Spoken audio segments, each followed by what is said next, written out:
Welcome back to the Hot 7 Nightly News, and thank you for staying with us.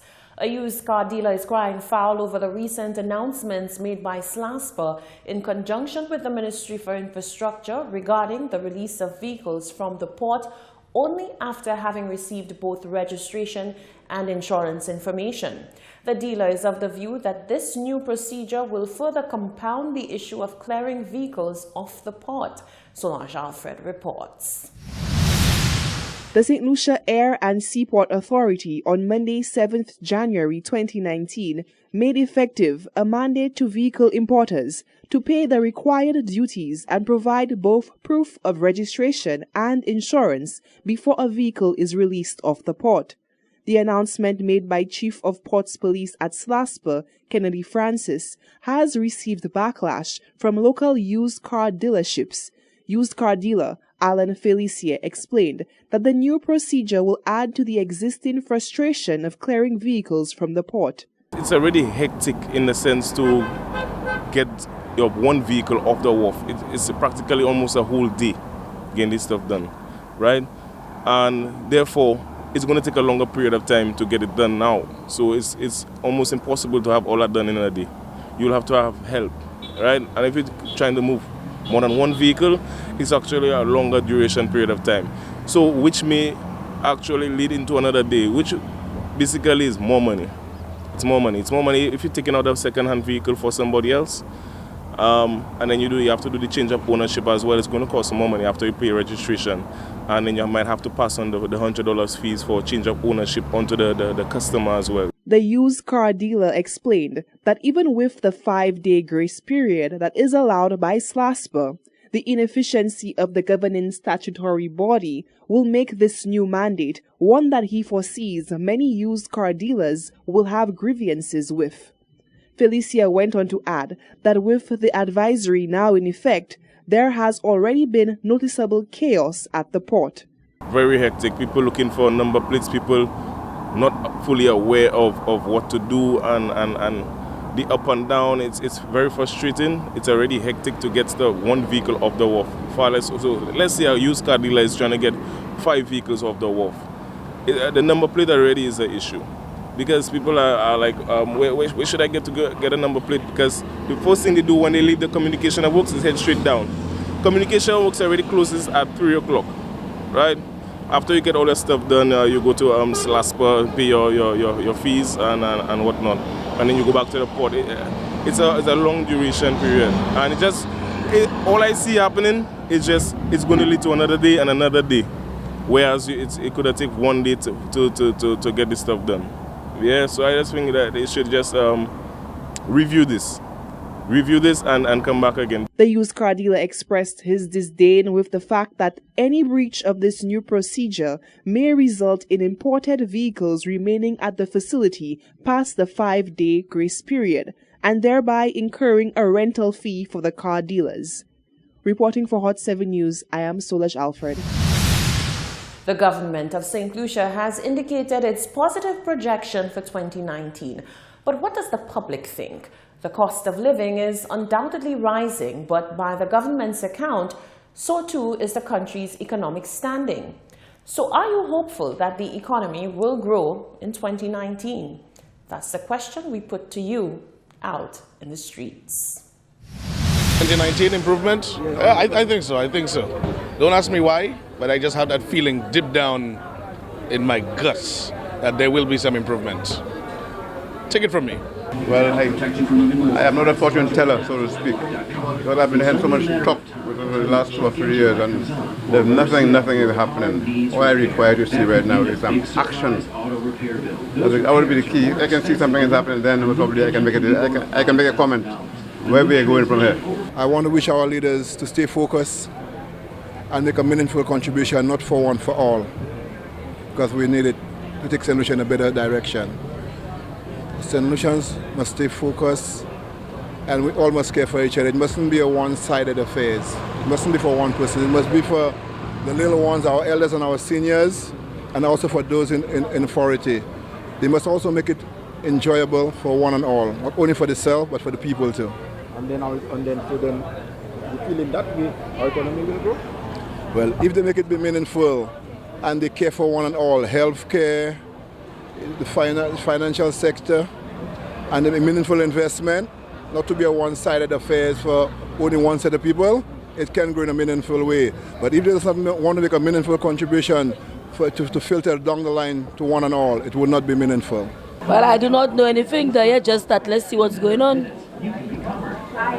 We just in the fifth day of the year, so let's see what will happen for the year. Of course, I am very hopeful that our economy will grow. As a vendor, we are looking forward to some form of growth, especially in the tourism industry. Having heard the Prime Minister announce a significant growth last year, definitely we are looking forward for something significant this year as well. Especially with us as vendors, we see an influx of the tourism ships coming in and the tourists, although some of them are not spending as much as we would like to, have them, but we remain hopeful because that's the industry and we have to more or less surf with the wind as it comes, This is our job and we have to procure it the best way we could. So we remain hopeful that things are going to change significantly for 2019. The St. Lucia Fire Service is speaking out against the ongoing issue of domestic violence plaguing the nation. EMS Manager of the Northern Division, Fernando James, says emergency responders and emergency services on a whole have always and will continue to go above the call of duty to protect the well-being of victims while on duty. Rochelle Gonzalez tells us more in this report. One member of the St. Lucia Fire and Emergency Services has spoken out about the scourge of domestic violence after recording 3 said incidents over the weekend. Sub-Officer 582 Fernando James, who is the EMS manager of the Northern Division, said officers of the emergency services are no strangers to calls over domestic violence. He said the violence and trauma cases vary and that just like gang violence, such calls are serious cases in terms of response. Respond to these calls, we take it very seriously, that even just one call is too many to respond to or for it to occur. And having 3 calls over the weekend is a very serious situation that is occurring and, of course, plaguing the St. Lucia public. Patient or individual safety is of the paramount to us and also of our safety because the perpetrator or perpetrators would likely want to injure anybody who is trying to come and provide any care or assistance to whoever that they may have injured violently through domestic issues. James said the number of cases are alarming to the emergency services. However, he added that servicemen and women go all out to protect the lives and dignity of victims when called to such incidents. Providing care for those persons, some persons would of course be reluctant. They may feel fearful because the perpetrator might still be in the vicinity or he or she might return to the scene of the situation or cause any further damages later on. So it's a case that when we recognize through information gathering from the victim that we inform the medical facility, the doctors and nurses, and of course also inform law enforcement, where police would take over the situation because of course it's a criminal offense to cause any harm to any individual, whether it be man, woman or child. Persons may feel embarrassed that they were going to be calling for an ambulance and people will get to know what has happened. But when they do occur, we respond to it very privately. We don't inform anybody or, for example, if we're going to be transporting somebody, we may not be having lights and siren that might alert everybody that this is a situation that is occurring because everybody has lights and siren, they want to know what's happening. So we make sure of the utmost paramount that we always protect patients' privacy. James said he is fairly confident that there are many more cases which go unreported, and so statistically, he cannot provide a definitive number of domestic violence-related emergencies. He said as a society, one case will always be too many. I will not condone this kind of behavior, period.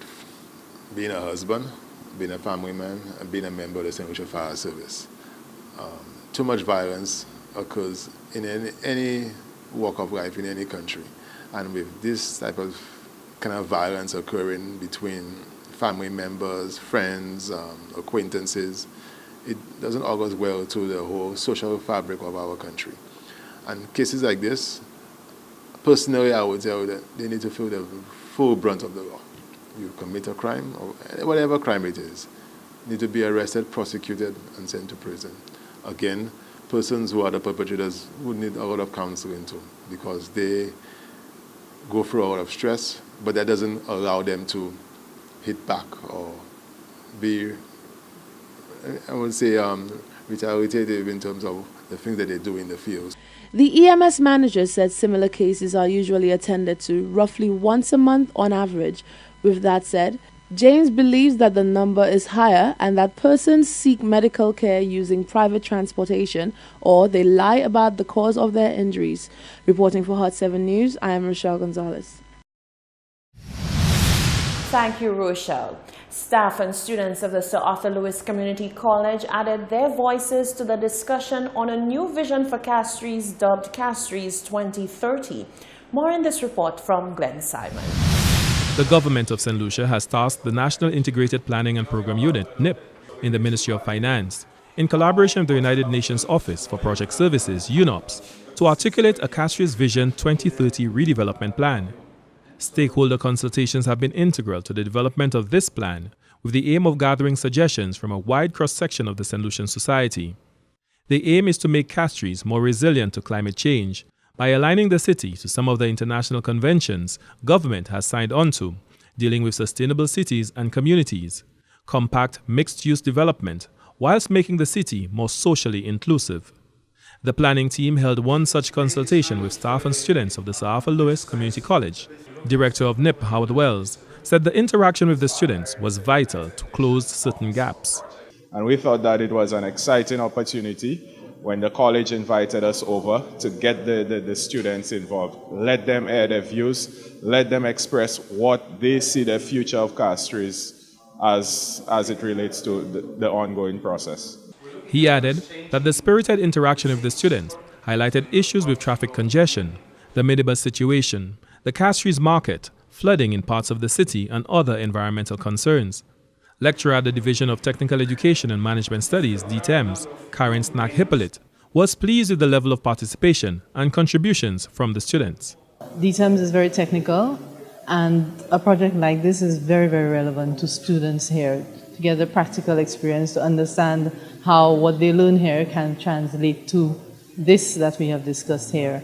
So for the students, is getting the hands-on experience, meeting with persons who are actually doing this type of work and seeing how it can affect them and even the courses they do here.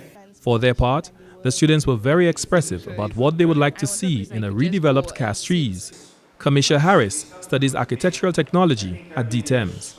Honestly, the way that Castries is right now, it's not very conducive to pedestrians. There's a lot of traffic. It's very polluted, and there's no green spaces. I would honestly like to see more green spaces in Castries, spaces where you can just sit, because as it is right now, yes, we have new stores and new buildings coming up, and it's being modernized in a way, but the way that they're doing it, it's not thinking about the people aspect. I think like for you to get somewhere to sit, you need to go to a store and you need to buy something. Sometimes you just want to relax. And the only green space that we have right now is at Serenity Park, which is very outside of the city limits. Some people might even take a bus there. It's very far to walk. It's just out of the way. Construction engineering student Kanim Joseph stated that the appearance, facilities and infrastructure in Castries does not reflect that of a capital. Well, shops and businesses seem more akin to that of a small town than a city. I think there are, in areas like Crozile, there are bigger shops, bigger malls, and things like that. This one is looking like Crozile is more of a capital than Castries. The NIP director stated that as the planning phase moves ahead, consultations are scheduled to take place with residents and landowners from Castries to facilitate their direct feedback on the Castries Vision 2030 project. For the National Competitiveness and Productivity Unit, Glenn Simon reporting. This is the Hot 7 Nightly News. Stay with us. There's much more coming up after the break.